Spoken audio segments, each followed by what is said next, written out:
Bien, quiero comenzar este mensaje. Quizás estos días he reflexionado mucho, siempre lo hago, pero creo que esta vez ha sido de una forma muy particular. No estamos pasando por un buen momento, pero creo que eso es cuando a uno más lo hace reflexionar, cuando uno está muchas veces en la prueba, está en la dificultad. Creo que es como natural que uno pueda reflexionar más cuando está asediado, cuando está de alguna manera acorralado.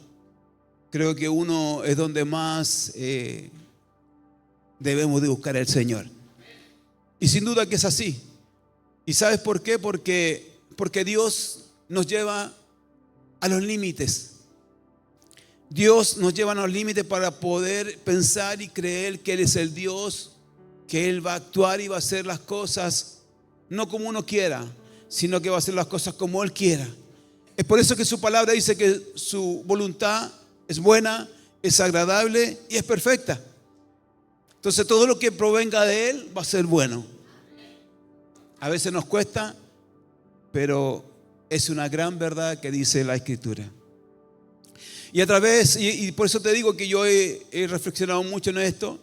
A través de mis años de evangelio, a través de mis años también de liderazgo y de pastorado, he escuchado muchas veces a muchas personas. Me he tenido que sentar con muchos de ellos a escucharles, muchas veces a guiarles, muchas veces a encaminarlos, muchas veces a aconsejarles. Y creo que de alguna manera he visto algo que reflexionaba yo en esto en la semana, donde hay gente que me decía: ¿sabes, pastor, que se me están cayendo las finanzas? ¿Sabes, pastor, que estoy cayendo en una depresión? ¿Sabes, pastor? Se está cayendo mi matrimonio. ¿Sabes, pastor, que me es difícil sostener la familia? Mis hijos están por un lado, están por otro y no sé qué hacer. Y pareciera que como que siempre la palabra era: algo se está cayendo. Se está cayendo la familia. Pastores, muchas veces diciéndome: pastor, el ministerio se me está cayendo. Y pareciera que siempre la palabra en común es: algo se está cayendo. Hay algo que está bajando del cielo, porque todo lo que cae, ¿cierto?, es porque está en las alturas y quiere caer a piso. Y muchas veces que cuando estamos en las alturas hay cosas que caen a piso, y pareciera que caer a piso es tener una destrucción. Ojo que no siempre es así, porque a veces tenemos que aterrizar para volver a levantarnos.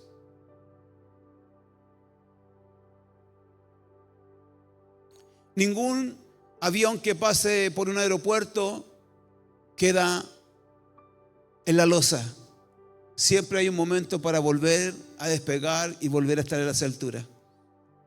Y el domingo pasado Fernando nos hablaba en el mensaje, ¿cierto?, del monte de los Olivos.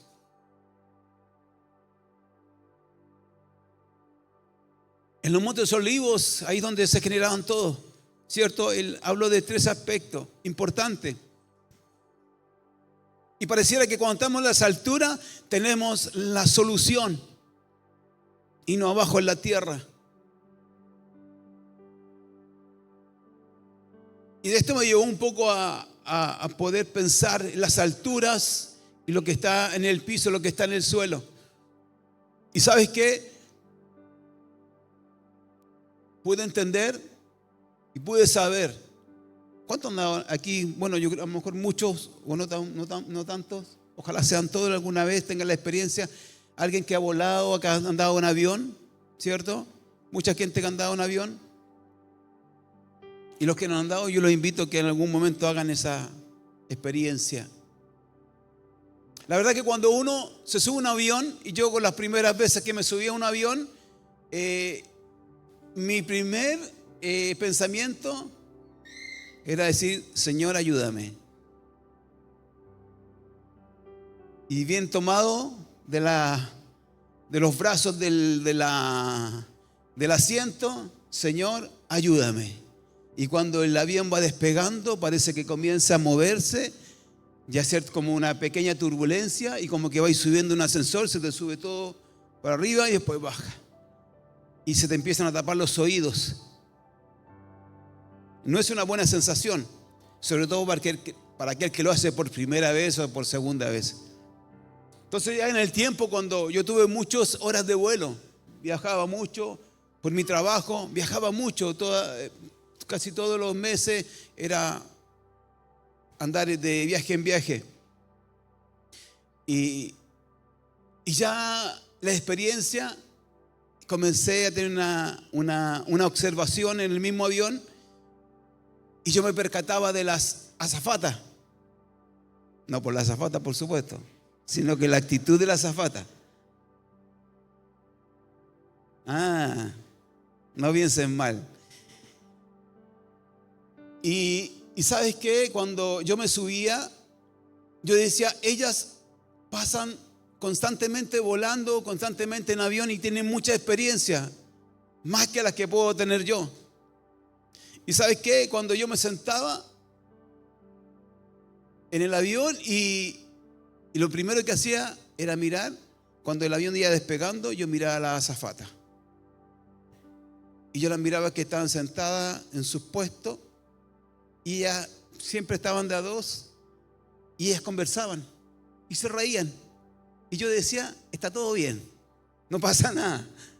Y cuando íbamos ya en altura, y cuando ya pasábamos por partes de turbulencia, yo me afirmaba: Señor, ayúdame. Y yo miraba a las azafatas, y las azafatas seguían conversando sin ningún problema, y yo decía: no pasa nada. Pero en el tiempo uno se va acostumbrando a esto. Y yo miraba a mi alrededor y veía gente que tomaba el computador o ponía el monitor de la tele para ver alguna película, y como que todo funcionaba bien. Esa fue la experiencia que se fue generando. Y la verdad, las cosas que me puse a indagar. ¿Y usted sabe cuál es el medio de transporte más seguro que hay en el mundo? Es el avión. Usted me dice: ¿pero cómo? Sí, es el más seguro. No le recomiendo que se caiga, pero el más seguro. Porque la cantidad de accidentes que hay en avión son los menos que hay. Dice que por cada 11 millones de vuelo se genera un accidente. Y el segundo medio de transporte más con menos riesgo, por decirlo de alguna manera, es el tren. Y después del tren está el barco.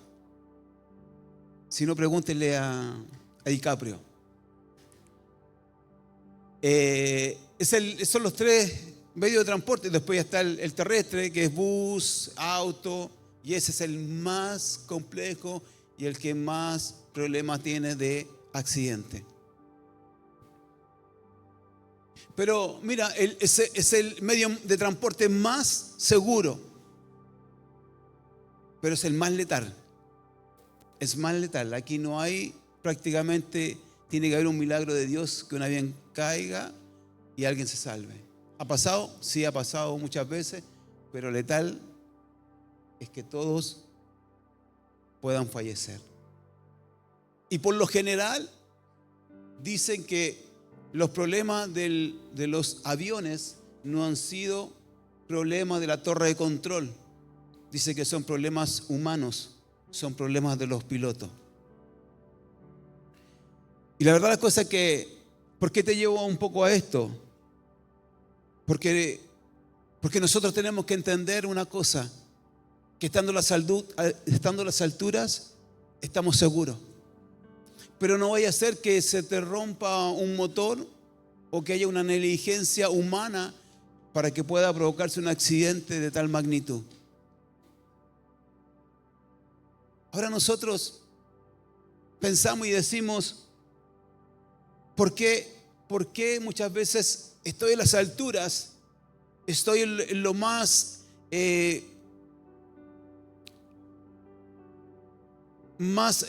¿cómo decirlo? Cuando estoy más buscando de Dios, cuando más estoy buscando su rostro, siempre hay algo que ocurre, siempre hay algo que pasa, siempre hay algo que está aconteciendo y en algunas oportunidades como que esas cosas a mí me tiran para abajo. Es por eso que yo te decía, hombres y mujeres que han hablado conmigo durante mis años de evangelio me dicen, pastor, se me está cayendo esto, se me está cayendo lo otro. Entonces nosotros muchas veces perdemos el gozo. Perdemos el gozo cuando no estamos alineados a la buena voluntad de Dios. Los hombres de Dios han perdido gozo. Han perdido el gozo porque han sido débiles en algunos aspectos. Y estoy hablando de los grandes hombres de Dios. Y yo te digo, ¿qué nos puede quedar a nosotros? Que muchas veces estamos en la angustia, estamos en el conflicto, estamos en la enfermedad, estamos en la pena, en la tristeza. Claro que a veces se nos cae el semblante. Se nos cae el semblante porque sencillamente estamos pensando en decir, ¿cómo lo hago? ¿Cómo salgo de esto? ¿Será que tendré que esperar en el Señor? ¿Será que tendré que esperar en Él para que Él, cuando Él quiera, actúe a mi favor? Pero ¿sabes qué? La Biblia me enseña que debemos estar siempre gozosos en el Señor. Y eso significa que no es que sea una palabrería, sino que el apóstol Pablo habla y lo decreta como un mandato para los hijos de Dios, que debemos estar siempre gozosos en el Señor. Pese a las dificultades, pese a lo que pueda estar viviendo, debemos estar gozosos. Y gozoso no tiene que ver que andemos toda la vida riéndonos. Hay gente que ríe y está llena de pena y está llena de angustia. Hay gente que ríe y es sencillamente una careta para mostrarle al mundo, mostrarle a los demás que está bien. Y yo digo que no hay nada de malo que podamos expresar nuestras emociones cuando no estamos bien. Nuestro cuerpo es un medio de transporte. Por aquí se transporta el espíritu que está en ti. El espíritu que mora en ti se va de lugar en lugar. Y a veces no tenemos que tener la sonrisa tan amplia para hacerle creer a todo el mundo que estamos contentos y estamos alegres, cuando hay una tristeza en el corazón. Pero el apóstol Pablo tiene una razón de decir y hablar. Y en la palabra de él dice que debemos tener por sumo gozo en las diferentes adversidades que podamos tener. Yo le puse este mensaje le dije a Multimedia, por favor, con signo de exclamación: qué locura. Qué locura de estar contento cuando estamos tristes. Qué locura de estar alegres cuando estamos asediados, estamos acorralados. Qué locura es tener suma alegría y sumo gozo cuando la enfermedad se vino, cuando está cayendo la familia, que se está cayendo el matrimonio, que se están cayendo los hijos, que se están cayendo las finanzas. Oh, qué bendición, qué gozo tengo porque se me cayeron las finanzas. Pablo escribió una carta de las muchas que escribió. Pero, ¿sabe una cosa? Pablo escribió cartas sin saber que estas cartas iban a estar impregnadas en un libro, que es el libro de la vida.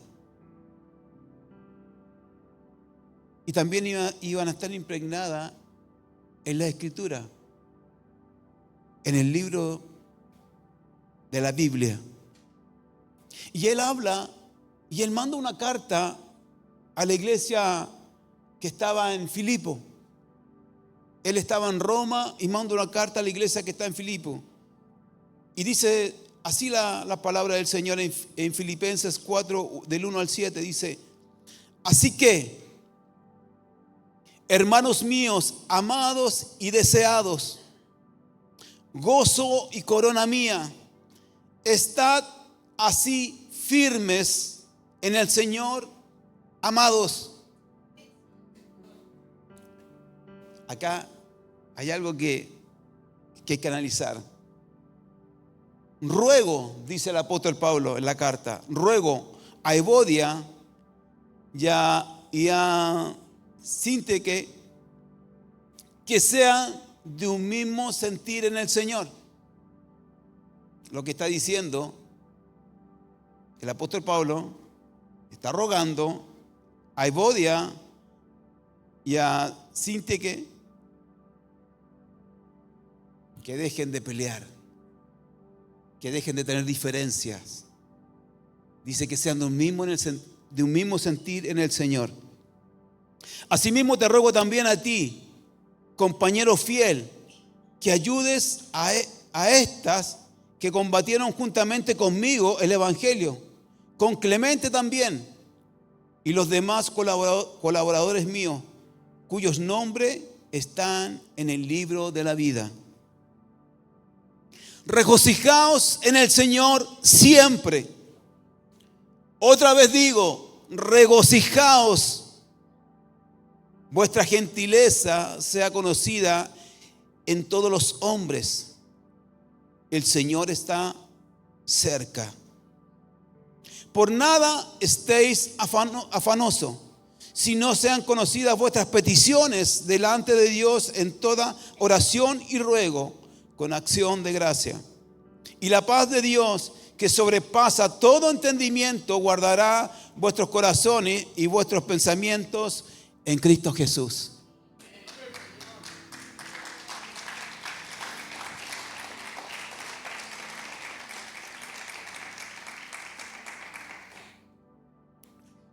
Qué locura.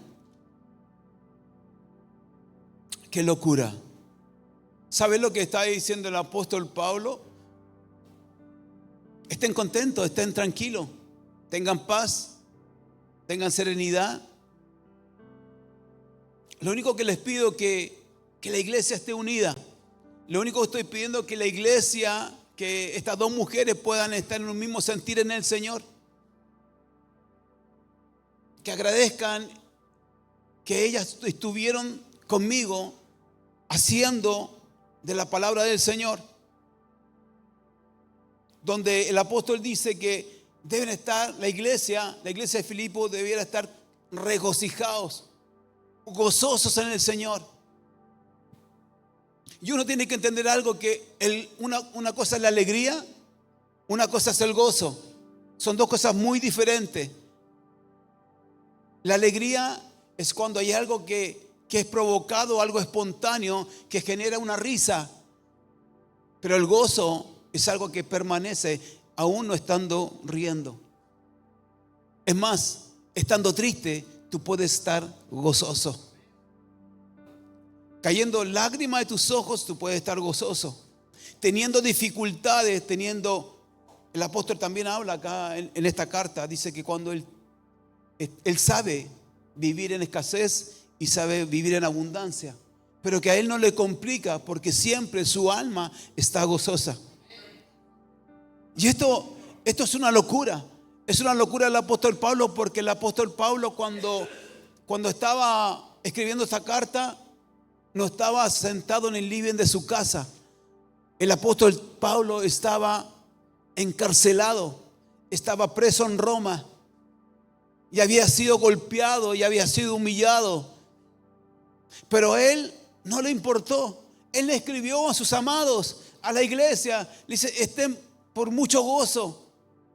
Regocíjense, y dice, y otra vez les digo nuevamente, regocíjense en el Señor, gócense en el Señor, porque a la verdad el gozo tiene que ver con algo que es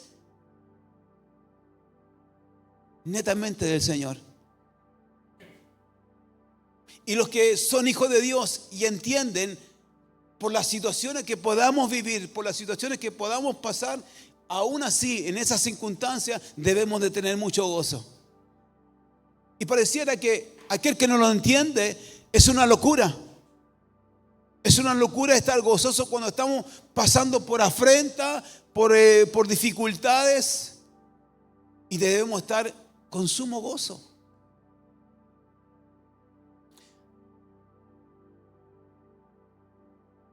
¿Sabes qué? A diferencia de la alegría y el gozo es la absoluta confianza que Dios está en control de todo.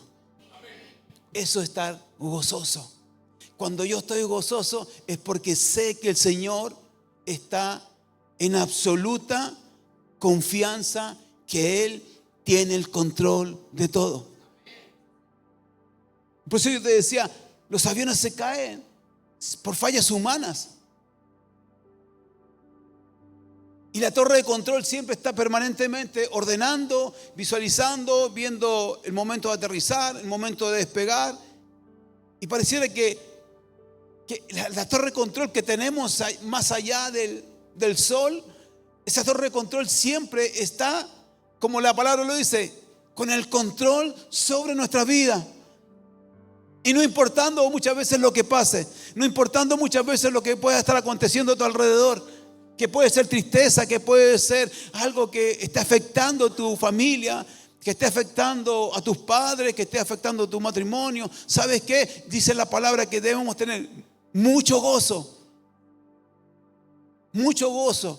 porque el Dios maravilloso que hemos conocido, el que tiene el control de todo. ¿Qué pasaría si nosotros no tuviéramos gozo del Señor? ¿Sabes qué? Caemos en la depresión, caemos en la angustia, caemos en la enfermedad, caemos, ¿cierto?, en el oprobio, caemos en la angustia. Mucha gente, la gente que enferma de enfermedades de la mente, es porque no entendió y no creyó que Dios tenía el control de todo. Por eso que la depresión hoy día es el pan de cada día. Porque la gente no logra entender que hay un Dios todopoderoso, un Dios maravilloso, que tiene el control de todas las cosas. Pero esto es una locura. Esto es una locura lo que dice el apóstol Pablo. En Hechos capítulo 16, del versículo 23 en adelante, dice, mira lo que dice: después de haberles azotado mucho, los echaron en la cárcel, mandando al carcelero que los guarde con seguridad, el cual recibió este mandato, los metió al calabozo de más adentro y le aseguró los pies en el cepo. Usted sabe lo que es el cepo, ¿no es cierto? Eran pequeños maderas enterradas a media altura donde ellos estaban engrillados, ahí sujetaban las cadenas. Ese es lo que era el cepo. Pero a medianoche, orando Pablo y Silas, los que estaban encarcelados, los que habían sido azotados, que era Pablo y Silas, cantaban himnos a Dios y los presos los oían. Entonces sobrevino de repente un gran terremoto, de tal manera que los cimientos de la cárcel se sacudían, y al instante se abrieron todas las puertas y las cadenas de todos se soltaron. Despertando el carcelero, y viendo abiertas las puertas de la cárcel, sacó la espada y se iba a matar, pensando que los presos habían huido. Mas Pablo clamó a gran voz diciendo: no te hagas ningún mal, pues todos estamos aquí. Entonces, pidiendo luz, se precipitó adentro y temblando se postró a los pies de Pablo y de Silas. Y sacándolos, les dijo: señores, ¿qué debo hacer para ser salvo? Ellos dijeron: cree en el Señor Jesucristo y serás salvo tú y tu casa. Y le hablaron la palabra del Señor a él y a todos los que estaban en su casa. Y él, tomándolos en aquella misma hora de la noche, les lavó las heridas, y enseguida se bautizó él con todos los suyos. Y llevándolos a su casa, les puso la mesa, y se regocijó con toda su casa de haber creído a Dios. ¿Sabe? Dice que Pablo estaba encarcelado. Pablo estaba, iglesia amada, el hombre de Dios, el apóstol de Jesucristo, estaba encarcelado. Había sido azotado. Y después que había sido azotado, se puso a cantar himnos y cánticos para el Señor. ¿Se das cuenta lo que hablábamos en un principio? Que Dios habita en medio de la alabanza. Y por causa de esta alabanza, por causa de esta adoración, dice que hubo un gran terremoto donde se movió todo. Y las puertas de la cárcel, de los calabozos, de la cárcel se abrieron. Y dice que hasta las cadenas se cortaron. Y el soldado, el guardia, no sabía lo que pasaba. Dice que despertó asustado. Se quiso matar porque de él dependía los que estaban en el calabozo, los que estaban encarcelados. Pero Pablo estaba cantando y adorando el nombre del Señor después de haber sido azotado. A veces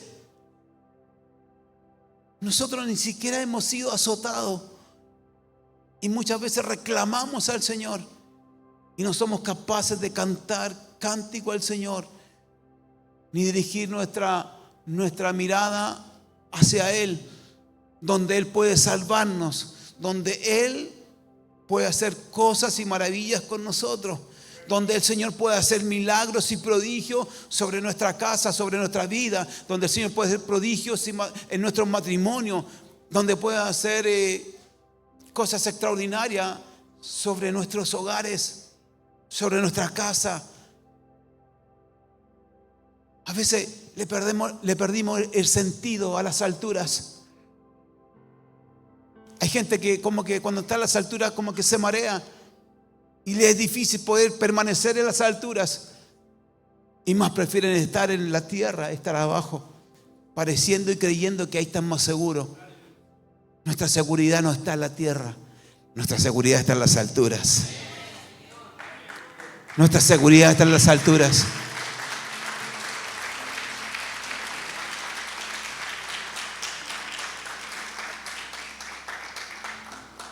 ¿Saben lo único que quiere el enemigo? Es destruir lo que Dios está haciendo. Pablo dijo, el mismo apóstol, maravilloso hombre de Dios, él mismo dijo, nuestra lucha no es contra sangre ni carnes, sino contra huestes de maldad que operan en las regiones celestes. ¿Sabes qué? El enemigo vino a entorpecer lo que el buen Dios y Padre nuestro quiere hacer sobre nosotros.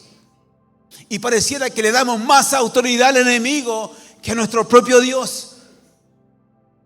Porque en vez de entregarle nuestras cargas al Señor, en vez de entregarle toda aquel problema que podemos estar viviendo, ¿sabes qué? Le damos la autoridad al enemigo para que el enemigo nos zarandee.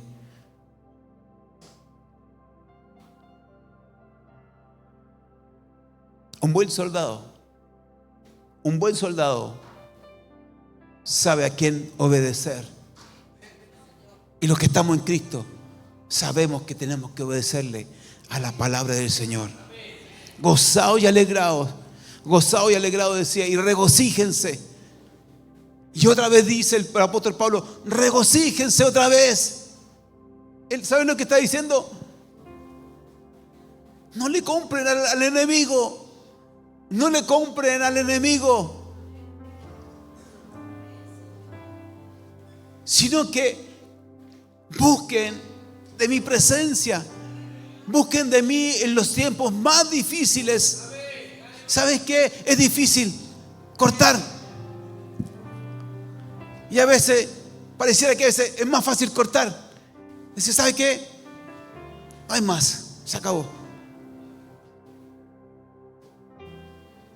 Y el enemigo se para de su asiento y comienza a aplaudirte.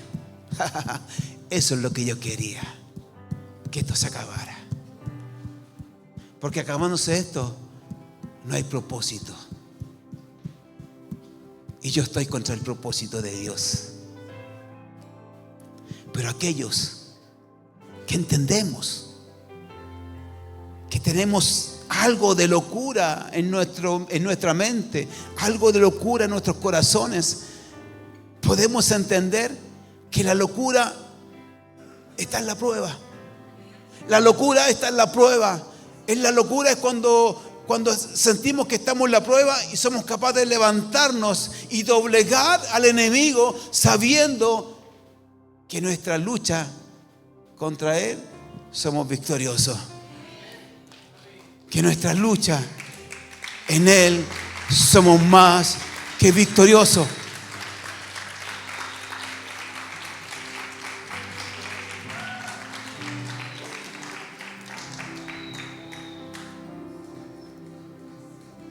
Es por eso, iglesia, es por eso que el enemigo quiere destruir muchas veces la armonía, la alegría, el gozo que está en nosotros. ¿Sabes qué? El apóstol Pablo estuvo encarcelado, fue golpeado, fue humillado. Él padeció todo,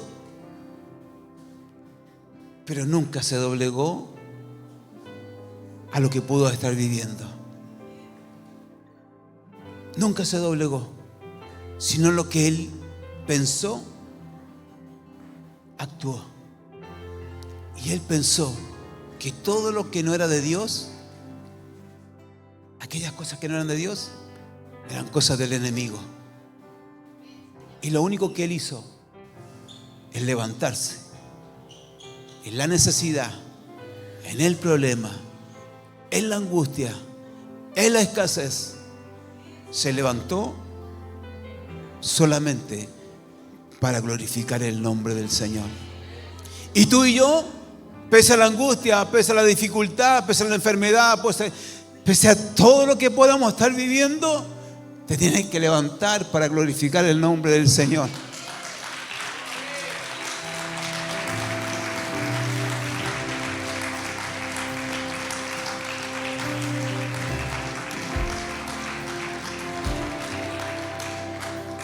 Por eso que hoy nos levantamos. Y yo creo que te levantes de tu asiento. Porque tienes que levantarte de tu asiento pensando que eres más que victorioso. Que somos más que victoriosos en Cristo Jesús. Y no importando lo que pueda venir, no importando lo que pueda pasar, yo sigo y permanezco sujeto a la voluntad maravillosa de mi Dios, porque Él hará en su tiempo y Él hará en su momento. ¿Sabes qué?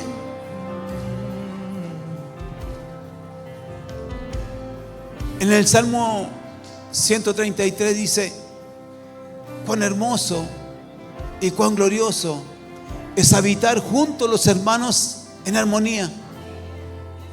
Dice que es como un óleo, es como un aceite que emana. ¿Sabes por qué? Porque hay algo que el enemigo quiere. Y lo que él quiere es que tú no permanezcas es la buena voluntad de Dios. Lo que Él quiere que nosotros podamos ser derribados. Y este mismo apóstol Pablo dice que no estamos derribados. Que no estamos derribados, sino que hoy nos podemos levantar con autoridad del cielo, con la autoridad de Cristo, para decir: ¿sabes qué? Estoy pasando por esto, pero yo me glorío en el Señor. Y mis fuerzas no están en mí, sino que las fuerzas están en el Señor. Y no confío ni en los caballos ni en los carros, sino que confío en el poder de su Espíritu Santo. Aleluya. Aleluya.